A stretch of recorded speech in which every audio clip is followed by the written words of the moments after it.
ही जमीन पण यांची आहे. हो ही जमीन तुमची आपल्याला- स्वतःची आहे? स्वतःची. पण हे आपल्याला गहू असे आपल्याला घरी सगळ्यात खायचं. जास्त आपण गहू वैदिकचा. खातो हा. वैदिकचा. आणि वैदिकचा गहू आपल्याला मिळायला पाहिजे म्हणून त्यांना रिक्वेस्ट केली, म्हटलं तुम्ही आता गहू करणार आहे ते माझ्यासाठी करा, माझ्या पद्धतीने करा.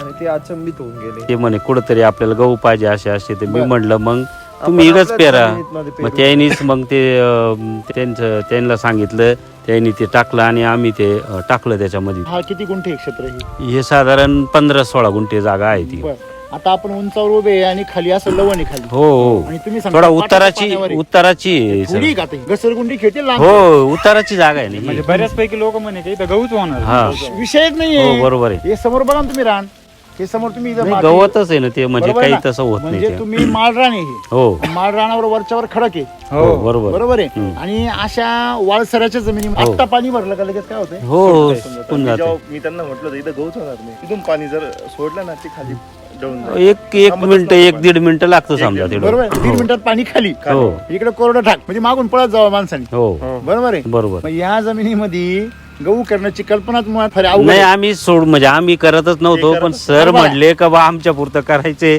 मी म्हणलं जसं येईल तसं येईल तो. केली, सर. खरं येईन डेअरिंग त्यांना केलं म्हटलं जेवढा येईल तेवढा येईल, खाण्यापुरता आला तरी खूप हम्म. झालं. कारण आम्ही कधी पेरत नव्हतो इकडं गहू.